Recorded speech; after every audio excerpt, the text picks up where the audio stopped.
وقد استخرج الله تعالى في جمع 40 حديثا ابتداء بهؤلاء الأئمة الأعلام وحفاظ الإسلام.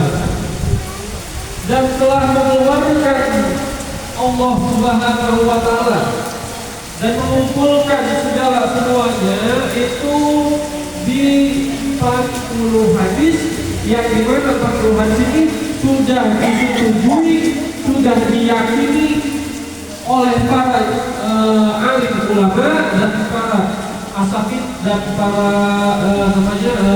petinggi yang lainnya. Wa qad ittafaqa al-ulama ala jawazil amal bil hadis dhaif fil fadail amal.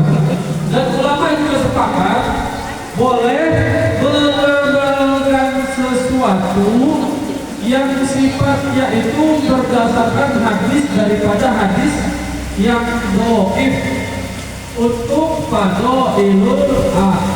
Nah, kemarin kita telah jelas ya, belajar ya, bahwasanya hadis itu dilihat dari segi riwayatnya terbagi menjadi berapa?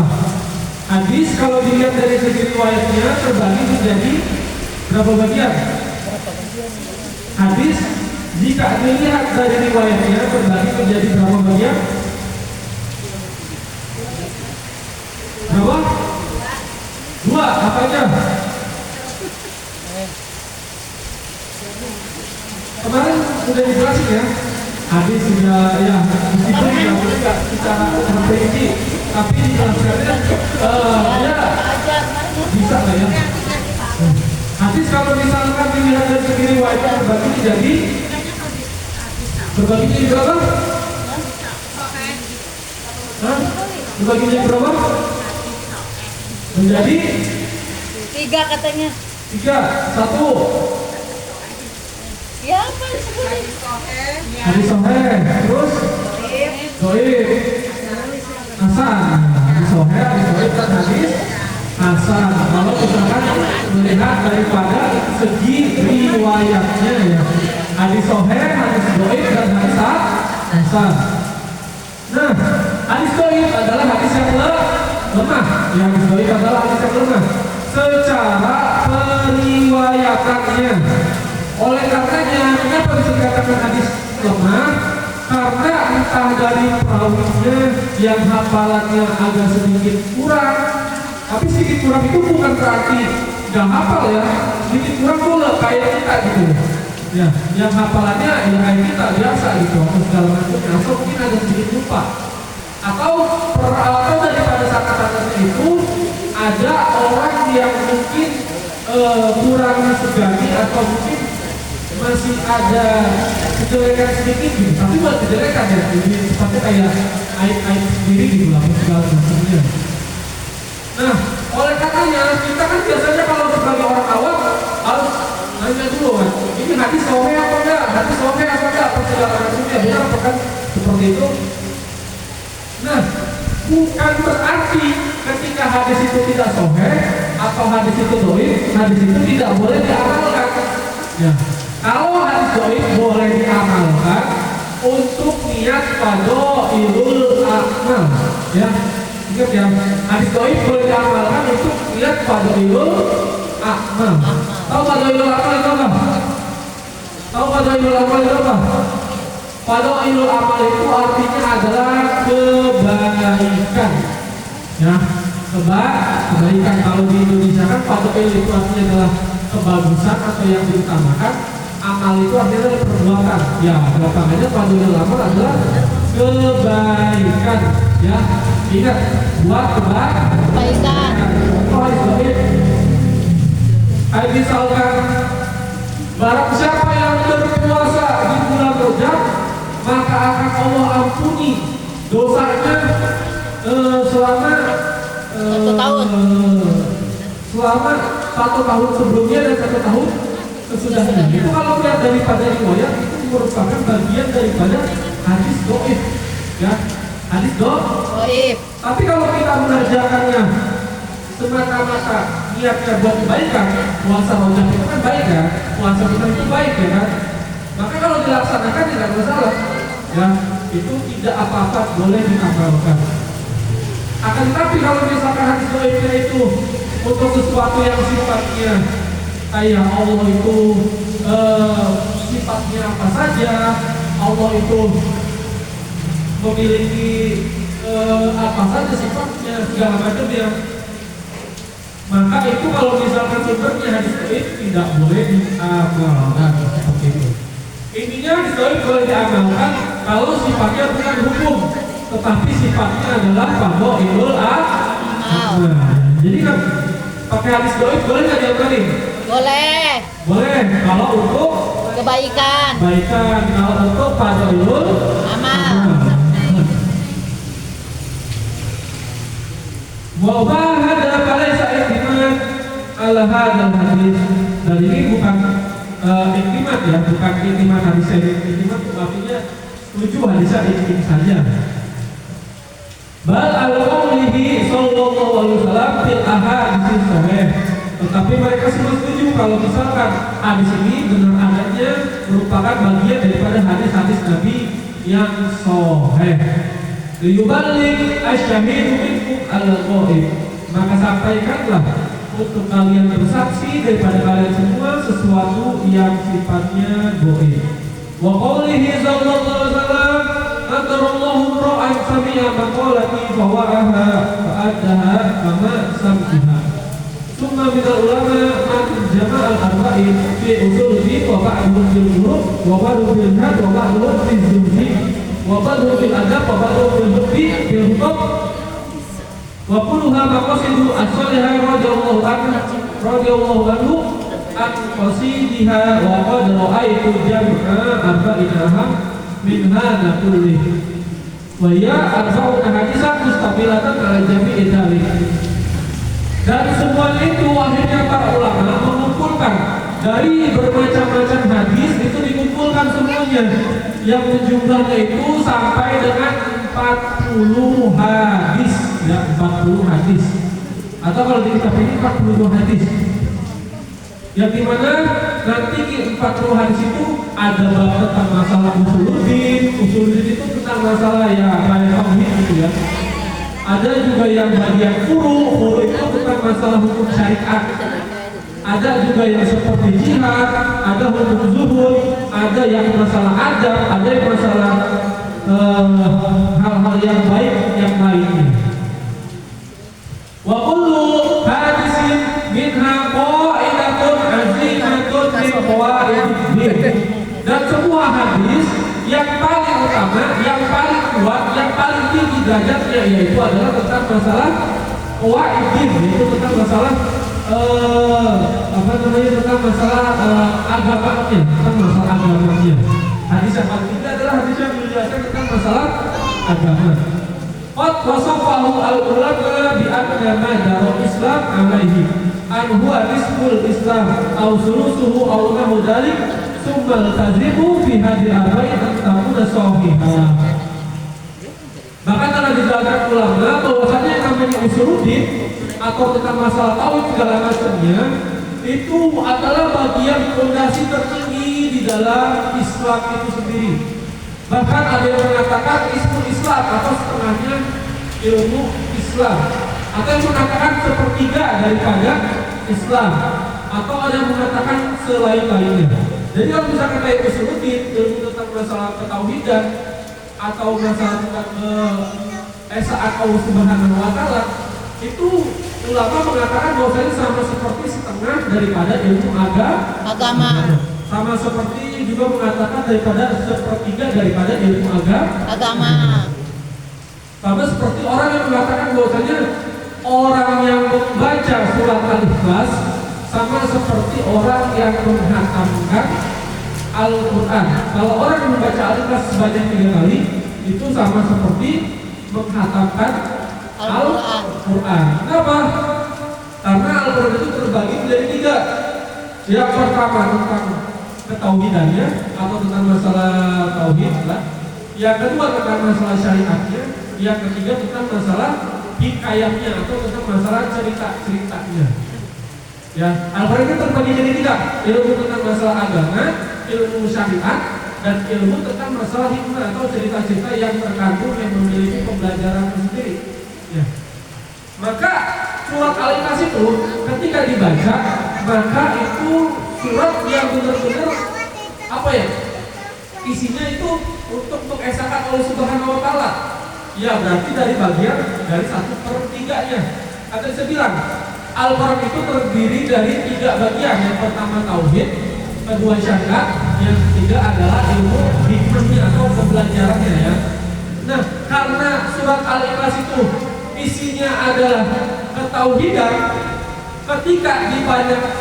ketika dibaca sebanyak 3 kali, maka seolah-olah telah menghatamkan ilmu Al-Quran. Makanya ada sahabat yang setiap sholat itu bacanya surat Al-Ikhlas terus. Ya, ada sahabat setiap sholat itu bacanya surat Al-Ikhlas terus. Dan ini dicintai sama Allah dan dicintai sama Rasul. Kenapa? Karena ketika ditanya dia itu, kenapa kamu suka membaca surat Al-Ikhlas? Dikarenakan surat Al-Ikhlas itu adalah surat yang satu-satunya surat yang hanya menjelaskan tentang Allah Subhanahu wa taala. Ya, surat Al-Ikhlas itu juga satu-satunya surat yang isinya cuma menjelaskan Allah Subhanahu wa taala. Bismillahirrahmanirrahim. Qul huwallahu ahad. Artinya apa? Karena Allah itu adalah ya esa atau ya satu. Allahu Samad. Apa? Artinya apa? Hah? Allahu Samad. Artinya apa? Allah Samad artinya apa? Lam yalid walam yulad. Artinya apa? Beranak dan tidak dianak. Walam yakul lahu Kufuwan ahad. Artinya apa? Tunggal. Hah? Walam yakul lahu kufuwan Ahad. Qul huwallahu ahad. Apa katakanlah bahwasanya Allah itu esa. Allahu Samad. Allah yang Maha, kita bersyukur kepadanya. Walam yulad, Allah tidak beranak apalagi diperanakan. Walam yakul lahu kufuwan ahad. Dan jangan katakanlah sesuatu yang bisa menyamai daripada Allah Subhanahu Wa ta'ala. Ingat, Al-Ikhlas itu bahasa sama Allah Subhanahu wa taala. Ketika orang di dalam sholat baca di dalam Al-Ikhlas tersebut dan dia diingatkan karena hal tersebut, maka bisa saja mendapatkan ridhonya Allah Subhanahu wa taala.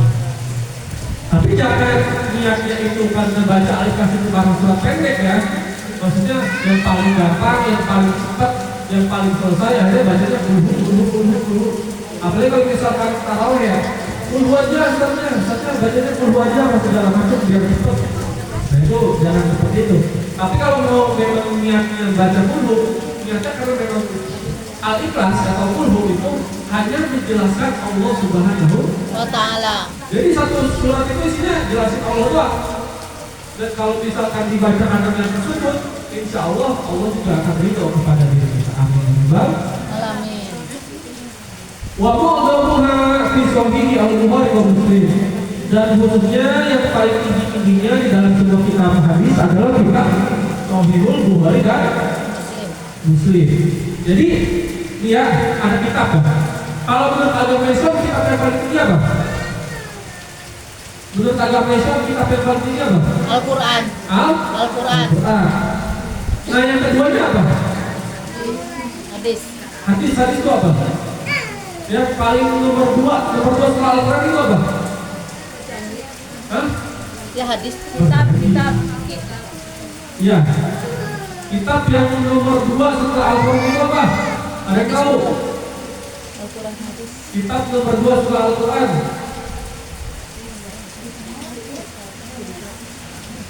Nomor 2 setelah Al-Quran. Ibu-ibu agamanya apa? Islam. Ibu-ibu agamanya apa? Islam. Tahu? Katoliknya pernah tahu kitabnya apa? Al-Quran. Al-Quran. Yang kedua,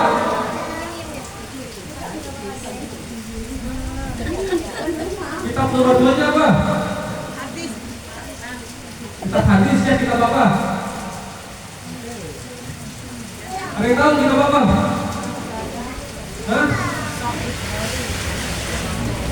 Kitab apa? Ada yang tahu? Ngomong aja, nggak apa-apa. Hampir benar.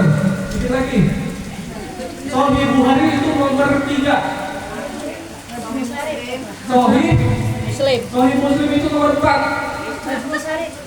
Majmu Sari bukan. Majmu Sari itu bukan mirip. Yang nomor 2. Kutub Sita itu nomor 5. Yang nomor 2. Bukhari Muslim. Kitab Sahihul Bukhari Muslim. Ya, Sahihul Bukhari Muslim. Beda ya, Bukhari Muslim. Tapi ada yang Sahihul Bukhari dan Muslim. Dan itu adalah kitab yang paling tinggi derajatnya setelah sebelum daripada Al-Quran. Nah, jadi yang pertama adalah Al-Quran, kedua kitab Sahihul Bukhari Muslim, nomor 3 kitab Sahihul Bukhari, yang nomor 4 Sahihul Muslim, nomor 5 kitab Sitah. Sahihul Bukhari. Itu kitabnya ya imam-imam yang lain, Daruqutni, kitab namanya apa? Dan segala macamnya lah ya. Itu daripada yang kami kita. Jadi nomor 2 sampai akhir itu adalah kitab-kitab tentang masalah sunnah-sunnahnya daripada baginda Nabi Muhammad SAW atau hadis-hadisnya. Wa adkuruha maktubata al-asari. Dan kadang-kadang ada yang disebut daripada sanadnya ada juga tidak. Yashulah hifdhuha wa ya'ulu al-intifa'u biha insyaallah ta'ala. Jadi nanti sanad-sanadnya itu enggak dikatakan sepenuhnya ya di dalam kitab. Dikarenakan supaya gampang buat menghafalnya atau mendapatkan manfaatnya. Cuma utbi'uha bibabi bidawjil halfi al-fajr. Kemudian insyaallah bakal menggunakan kalimat-kalimat yang mudah dan menggunakan bab-bab yang gampang supaya gampang dipahami. Wa yanbaghi likulli rajulin fil akhirah ayyarifa hadhihi hadis bimastamala alaihi minal muhimmat. Dan dianjurkan bagi orang-orang yang pengen ya, yang pengen ini bagi yang pengen aja ya, bagi yang pengen selamat di dunia dan di akhirat itu bisa memahami daripada hadis-hadis yang 42 ini ya, memahami daripada 42 hadis ini.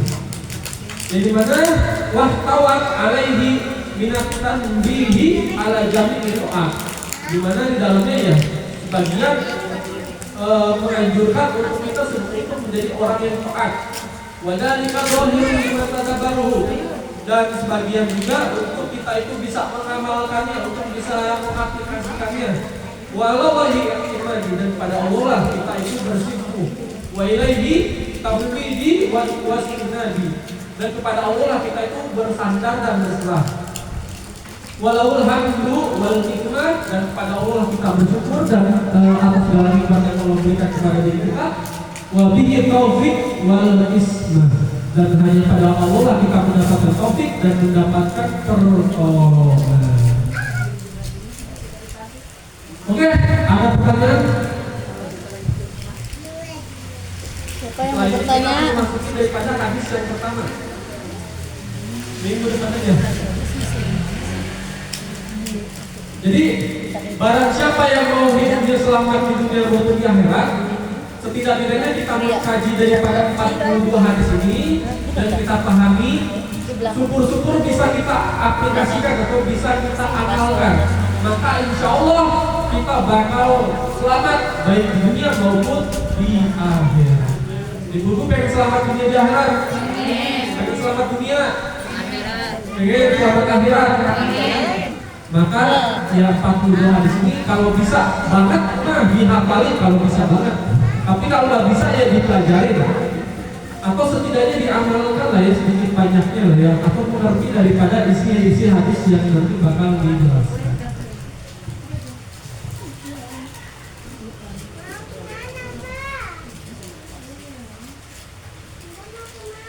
Oke, ada pertanyaan?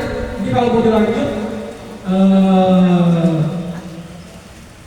ke sore ya, karena yang dibahas itu adalah hadis pertama yaitu hadis tentang masalah niat.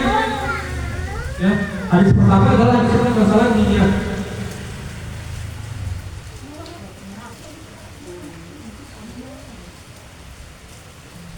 Ibu-ibu yang mau bertanya silahkan, Bu.